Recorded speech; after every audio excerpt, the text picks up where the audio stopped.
नमस्कार दोस्तों, आपका स्वागत है यूपी मेंटर में। तो हम आज पढ़ेंगे संपूर्ण भारत का भूगोल, जिसमें हम 100 क्वेश्चंस लेके आए हैं, जो कि यूपी ट्रिपल एस के सभी एग्जाम्स के लिए बहुत ही ज़्यादा इंपॉर्टेंट है और वर्तमान में लोअर पीसीएस की वैकेंसी निकली है उसके लिए भी। तो चलिए शुरू करते हैं। वीडियो को लाइक कर देना, चैनल को सब्सक्राइब कर देना। तो सबसे पहले देखेंगे हम खनिज संसाधन भाग 1, लोहा और बॉक्साइट।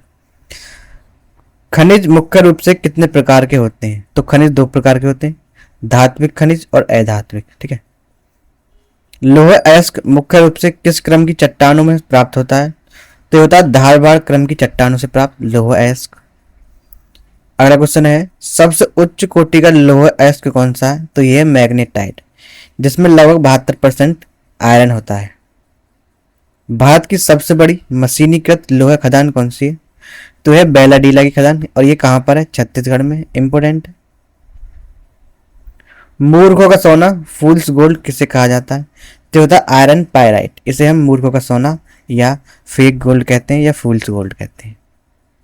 फिर है कुंद्रेमुख, बाबा बुदानगिरी और बेलारी खदान है। ये कहाँ है? कर्नाटक में है तीनों। बॉक्साइट उत्पादन और भंडारण में प्रथम स्थान पर कौन है? तो वह ओडिशा। इंपोर्टेंट है, याद रखना। तो चलिए आगे देखते हैं। अब देखें कोयला और यूरेनियम से संबंधित क्वेश्चन। यूरेनियम को किस अन्य नाम से जाना जाता है? जैसे मेटल ऑफ होप के नाम से भी जानते हैं। किसे? यूरेनियम को metal of hope. Important question है। यूरेनियम की प्रसिद्ध जादूगोड़ा खदान कहाँ है? तो सिंहभूमि जिले झारखंड में है। ये भी इंपोर्टेंट है। कोयला मुख्य रूप से किस क्रम की चट्टानों में पाया जाता है? तो ये गोंडवाना क्रम की चट्टानों में पाया जाता है, जबकि जो लोहा ऐसे किस्म पाया जाता है वो धारवाड़ क्रम की चट्टानों में पाया जाता है। तो याद रखने दोनों ही अंतर आप। कोयले के चार मुख्य प्रकार कौन से हैं? तो कोयला चार प्रकार का होता है, एंथ्रेसाइट, बिटुमिनस, लिग्नाइस और पीट। भारत में सर्वाधिक मात्रा में कौन सा कोयला पाया जाता है? तो भारत में बिटुमिनस कोयला पाया जाता है। ठीक है। अब देखेंगे भूरा कोयला, ब्राउन कोयला किसे कहते हैं? तो होता है लिग्नाइट। भारत का सबसे बड़ा कोयला क्षेत्र कौन सा है? तो वह झरिया झारखंड। इंपोर्टेंट है, ये सबसे बड़ा कोयला क्षेत्र है। भारत का सबसे प्राचीन कोयला क्षेत्र कौन सा है जो कि सबसे प्राचीन था? वह रानीगंज, जो कि पश्चिम बंगाल में स्थित है। आगे देखेंगे खनिज संसाधन भाग 3, सोना, चांदी, अभ्रक और अन्य। तो कोलार, जिसे हम केजीएफ भी कहते हैं, कोलार केजीएफ हट्टी सोने की खदानें किस राज्य में? तो कर्नाटक में। हीरा उत्पादन के लिए प्रसिद्ध पन्ना खदान कहाँ है? तो पन्ना खदान कहाँ है? मध्य प्रदेश में, और यहाँ हीरे का उत्पादन होता है सबसे ज़्यादा। भारत में 99% चांदी का उत्पादन कहाँ से होता है? तो जावर की खदान राजस्थान से होता है। ठीक है, जो चांदी के लिए प्रसिद्ध है, जावर खदान। तांबा उत्पादन के लिए खेतरी खदान प्रसिद्ध है, और ये किस राज्य में? ये राजस्थान झुंझुनू जिले में। इंपोर्टेंट है, याद रखना। कौन सा खनिज विद्युत का कुचालक और ऊष्मा का सुचालक होता है? तो होता है अभ्रक। ठीक है, माइका। भारत की अभ्रक राजधानी किसे कहा जाता है? तो यह है कोडरमा, झारखंड। इसे हम भारत की अभ्रक राजधानी कहते हैं। अभ्रक की पेटी किस जिले को कहा जाता है? तो यह नेल्लोर, जो कि आंध्र प्रदेश में। इसे हम अभ्रक की पेटी कहते हैं। अगला क्वेश्चन है, प्लेसर सोना कहाँ से प्राप्त होता है? मतलब जड़ोल, जो प्लेसर जड़ोल सोना कहाँ से प्राप्त होता है? तो नदी की बालू से होता है, स्वर्णरेखा नदी, सिंधु नदी आदि से। इसकी जो बालू होती है ना, रेत, उसमें ये पाया जाता है। आगे देखेंगे हम सदाबहार और पर्णपाती वन, प्राकृतिक वनस्पति। भारत में कुल कितने प्रकार की प्राकृतिक वनस्पतियां पाई जाती हैं? तो 5 प्रकार की प्राकृतिक वनस्पतियां पाई जाती हैं भारत में। भारत में सर्वाधिक क्षेत्रफल पर किस वन का विस्तार है? तो उष्ण कटिबंधीय पर्णपाती जो पतझड़ वन होते हैं, इनका जो है सबसे ज्यादा क्षेत्रफल विस्तार है भारत में। अगला क्वेश्चन है, सिनकोना, रबर, नारियल और मेहगनी किस प्रकार के वनों के वृक्ष हैं? तो इस सदाबहार वर्षा वनों में पाए जाते हैं। कौन कौन से? सिनकोना, रबर, नारियल और मेहगनी। अगला क्वेश्चन देखेंगे, मलेरिया की कुनैन दवा किस वृक्ष की छाल से बनती है? तो सिनकोना वृक्ष से बनती है। इंपोर्टेंट है। सदाबहार वनों को अत्यधिक घने होने का कारण क्या कहा जाता है? ठीक है, तो ये होता है सैलवा वन या सोलो वन। जो कि सदाबहार वन अधिक घने होते हैं उन्हें कहते हैं सेल्वा या सोलो वन। सागौन, शीशम, चंदन और साल के वृक्ष मुख्यतः किस वन में पाए जाते हैं? तो ये पाए जाते हैं पर्णपाती वन में। ठीक है, इंपॉर्टेंट है, ये भी याद रखना। चंदन के वृक्षों की जन्मस्थली किस राज्य को माना जाता है? तो वह कर्नाटक। ये चंदन के वृक्षों की जन्मस्थली कहा जाता है। बीड़ी बनाने के लिए मुख्य रूप से किस वृक्ष के पत्ते का उपयोग होता है? तो होता है तेंदुआ का पत्ता। इंपॉर्टेंट है, बीड़ी बनाने के लिए तेंदुआ वृक्ष का पत्ते का यूज किया जाता है। आगे देखेंगे प्राकृतिक वनस्पति मैंग्रोव एवं पर्णपाती वन।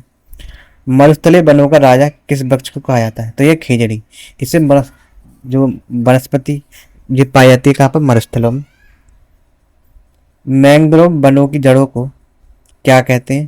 तो उन्हें श्वसन मूल कहते हैं। ठीक है, जो पानी से बाहर निकली होती है। ठीक है, ये होती है श्वसन मूल। पृथ्वी की किडनी किन वनों को कहा जाता है? तो वो मैंग्रोव वन है। ये समुद्र के किनारे पाए जाते हैं ज्यादातर। सुंदरी नामक वृक्ष की बहुलता कहाँ पाई जाती है? तो ये सुंदरवन डेल्टा में पाई जाती है, पश्चिम बंगाल में। अगला क्वेश्चन है चीड़, देवदार और सिल्वर फर किस प्रकार के वनों में पाए जाते हैं? तो पर्वतीय वन में पाई जाती है। ठीक है, अल्पाइन जो वन होते हैं वहां पर ये पाए जाते हैं ज्यादातर। इंपोर्टेंट है, याद रखना। अगला क्वेश्चन देखेंगे प्राचीन काल में लिखने के लिए प्रयुक्त भोजपत्र कहाँ मिलता है? तो पर्वतीय वनों में पाए जाते हैं, जो कि प्राचीन काल में जो लिखे जाते थे। आगे देखते हैं माचिस की तिल्ली किस वृक्ष की लकड़ी से बनाई जाती है? तो सिल्वर फर लकड़ी से बनाई जाती है। ठीक है, सिल्वर फर वृक्ष होता है एक तरह का, उसकी लकड़ी से। अब आगे देखते हैं भारत की मिट्टियां। इसमें मूलभूत तथ्य और जलोढ़ मिट्टी देखेंगे। मिट्टी के वैज्ञानिक अध्ययन को क्या कहते हैं? तो इसे कहते हैं पेडालॉजी। इंपोर्टेंट है, याद रखना है। ICAR ने भारतीय मिट्टी को कुल कितने वर्गों में बांटा है? तो ICAR ने 8 वर्गों में बांटा भारतीय मिट्टी को, ये भी याद रखना है, इंपोर्टेंट है। मिट्टी में नमी बनाए रखने का कार्य कौन करता है? तो ह्यूमस करता है। ठीक है, मिट्टी में नमी बनाए रखता है। भारत में सर्वाधिक भूभाग पर कौन सी मिट्टी पाई जाती है? लगभग 43% पर। तो वो होती है जलोढ़ मिट्टी, एल्यूवियल सॉइल। जलोढ़ मिट्टी के अन्य स्थानीय नाम क्या है? तो जलोढ़ मिट्टी को हम दोमट मिट्टी, कछारी मिट्टी या कांप मिट्टी, इन तीनों के नाम से भी जानते हैं। अगला क्वेश्चन देखेंगे जलोढ़ मिट्टी में किन तत्वों की अधिकता होती है? तो पोटास, चूना और फॉस्फोरस, इन तीनों की अधिकता होती है जलोढ़ में। इंपोर्टेंट है, याद रखना आपको। प्रतिवर्ष बाढ़ द्वारा लाई गई जलोढ़ मिट्टी को क्या कहते हैं? तो जो बाढ़ द्वारा लाई जाती है उसे खादर कहते हैं। ठीक है, ये नई जलोढ़ होती है, एक तरह से नई मिट्टी होती है। फिर है बाढ़ प्रभावित क्षेत्रों से दूर पाई जाने वाली पुरानी जलोढ़। ठीक है, मिट्टी क्या कहलाती है? तो बांगर कहलाती है, पुरानी जलोढ़। तो ये भी याद रखना है आपको, इनसे क्वेश्चन बनते हैं, इंपॉर्टेंट है। आगे देखते हैं भारत की मिट्टियाँ काली मिट्टी और लाल मिट्टी देखेंगे। तो काली मिट्टी को किन अन्य नामों से जाना जाता है? तो काली मिट्टी को हम रेगुर, लावा या सतह जुताई वाली मिट्टी आदि नामों से जानते हैं। अगला क्वेश्चन काली मिट्टी का रंग गहरा काला क्यों होता है? क्योंकि टिटनीफेरस मैग्नेटाइट पाया जाता है और ह्यूमस पाया जाता है इसमें। कौन सा? टिटनीफेरस मैग्नेटाइट और ह्यूमस। अगला क्वेश्चन देखेंगे जल धारण करने की सर्वाधिक क्षमता किस मिट्टी में होती है? तो ये होती है काली मिट्टी में। ठीक है, जो कि कपासी मिट्टी होती है। काली मिट्टी किस व्यावसायिक फसल के लिए सर्वाधिक उपयुक्त है? तो कपास के लिए, कॉटन के लिए सबसे ज्यादा उपयुक्त होती है। काली मिट्टी का सर्वाधिक विस्तार किस राज्य में है? तो ये है महाराष्ट्र, दक्कन ट्रैप में ये काली मिट्टी सबसे ज्यादा पाई जाती है। लाल मिट्टी का रंग लाल किस रासायनिक तत्व के कारण होता है? तो आयरन ऑक्साइड। ठीक है, आयरन ऑक्साइड के कारण लाल मिट्टी का रंग लाल होता है। इंपोर्टेंट है। जलोढ़ नियोजित नमी वाली अवस्था में लाल मिट्टी कैसी दिखाई देती है? तो ये पीली दिखाई देती है, क्योंकि फेरिक ऑक्साइड के कारण। ठीक है, फेरिक ऑक्साइड के कारण। लाल मिट्टी में मुख्य रूप से किस फसल की खेती होती है? तो बाजरा की खेती होती है। ठीक है, लाल मिट्टी में किसकी? बाजरा की होती है। तो चलिए आगे देखेंगे भारत की मिट्टियां भाग 3, लेटेराइट मिट्टी और अपरदन देखेंगे। निच्छालन की प्रक्रिया सबसे अधिक किस मिट्टी में होती है? ये होती है लेटेराइट मिट्टी में।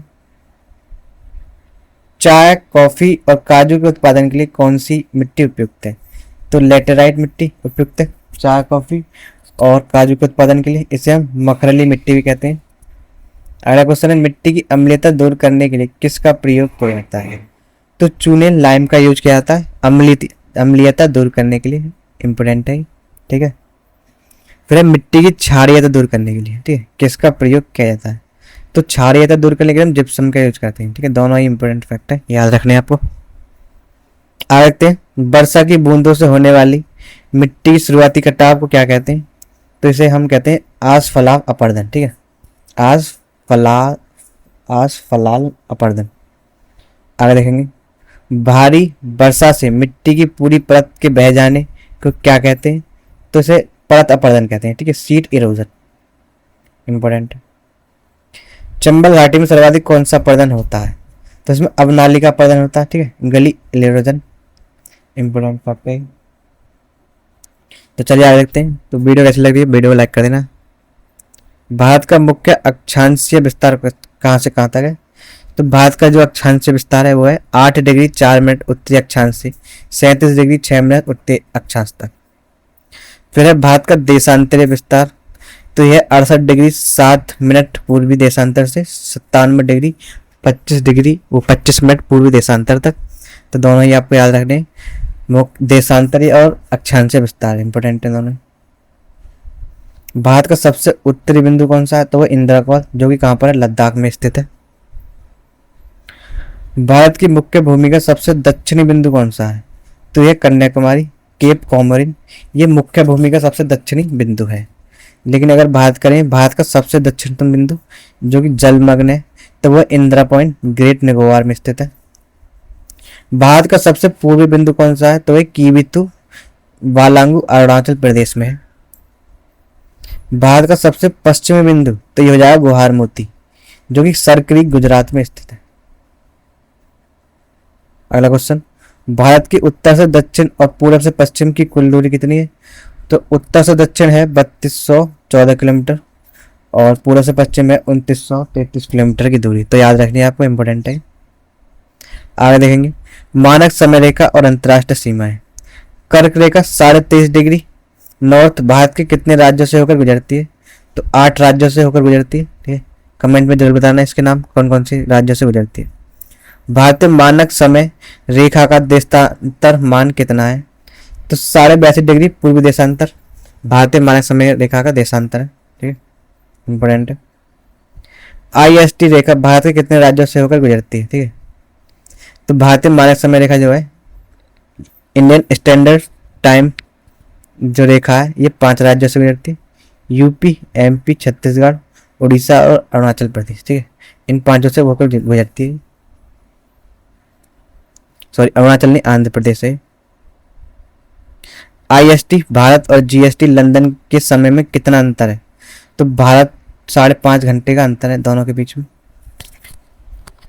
भारत की सबसे लंबी अंतर्राष्ट्रीय स्थलीय सीमा किस देश के साथ लगती है? तो वह बांग्लादेश, जो कि 4096 किलोमीटर लंबी सीमा लगती है बांग्लादेश से भारत की।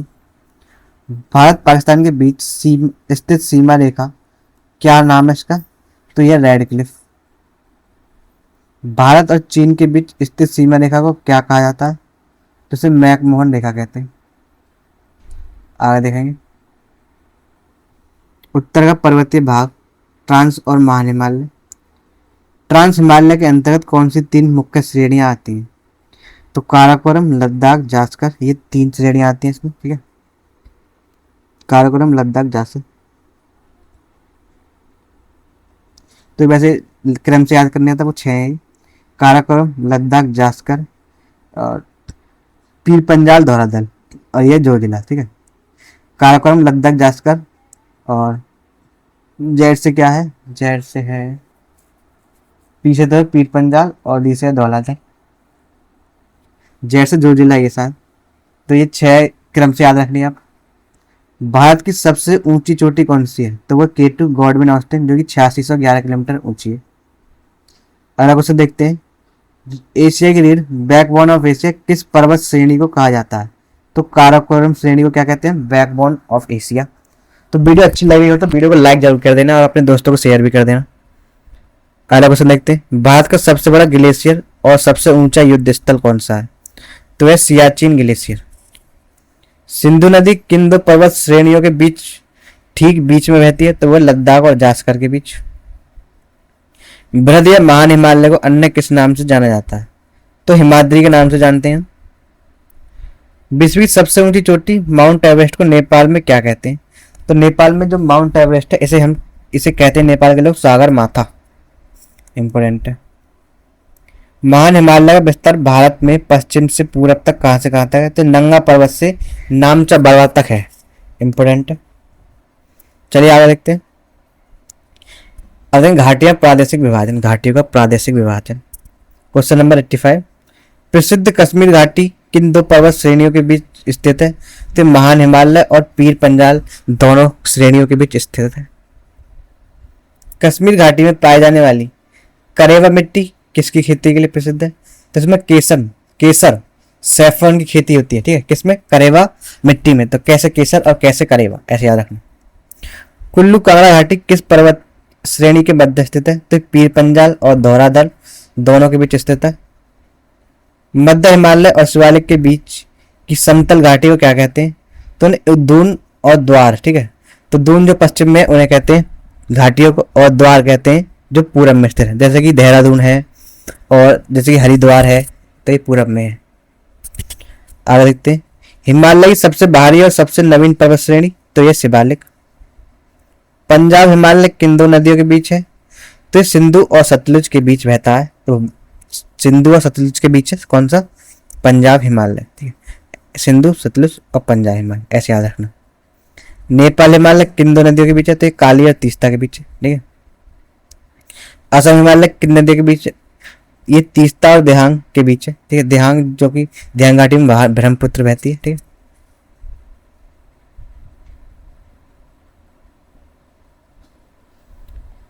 प्रायद्वीपीय पठार और दक्षिण की पहाड़ियां। क्वेश्चन नंबर 93, विश्व का सबसे प्राचीन बलित पर्वत कौन सा है? जो कि एक प्रकार अवशिष्ट पर्वत है। तो ये अरावली है। ठीक है, कहाँ पर है? राजस्थान में स्थित है। और सर्वोच्च चोटी कहाँ है? जो कि गुरु शिखर है। कहाँ पर? राजस्थान में। तो वैसे ये गुजरात से लेकर दिल्ली तक फैली हुई है अरावली की जो श्रेणियां हैं। सतपुड़ा पर्वत की सबसे ऊंची चोटी कौन सी है? तो वह धूपगढ़। ठीक है, पंचमढ़ी में स्थित है। जो कि नर्मदा और ताप्ती नदियां किस पर्वत के दोनों ओर भ्रंश घाटी में बहती हैं? तो सतपुड़ा के दोनों ओर बहती है। यहाँ नर्मदा बहती है, यहाँ ताप्ती बहती है। पूर्वी घाट और पश्चिमी घाट का मिलन स्थल कौन सा है? तो है नीलगिरी पर्वत। ठीक है, प्रायद्वीपीय दक्षिण भारत की सबसे ऊंची चोटी कौन सी है? तो ये हो जाएगी अनायमुडी, जो कि अन्नमलाई पर्वत पर स्थित है। चलिए आगे देखते हैं, भारत की सबसे दक्षिणतम पहाड़ी कौन सी है? तो ये कौन सी है? कार्डमम हिल्स, इलायची की पहाड़ियां। पश्चिमी घाट के प्रमुख दर्रे उत्तर से दक्षिण के क्रम में कौन से हैं? तो उत्तर से दक्षिण क्रम में देखें तो सबसे पहले आता है थाल घाट, भोर घाट, पाल घाट और सैनकोट्टा। ठीक है, तो याद रखने आपको उत्तर से दक्षिण के क्रम में ही। पालघाट दर्रा किन दो पहाड़ियों के बीच स्थित है? नीलगिरी और अन्नामलाई दोनों के बीच पालघाट दर्रा स्थित है। ठीक है, तो हमारे 100 इंपोर्टेंट क्वेश्चन हो चुके हैं अब। तो कैसे लगे क्वेश्चंस वीडियो में जरूर बताना कमेंट करके, और वीडियो को लाइक जरूर कर देना, चैनल को सब्सक्राइब भी कर देना। तो जो यूपीएससी द्वारा जो कराए जाते हैं एग्जाम्स, उसके लिए सभी के लिए बहुत ही ज़्यादा इंपॉर्टेंट है। तो थैंक्स फॉर वॉचिंग।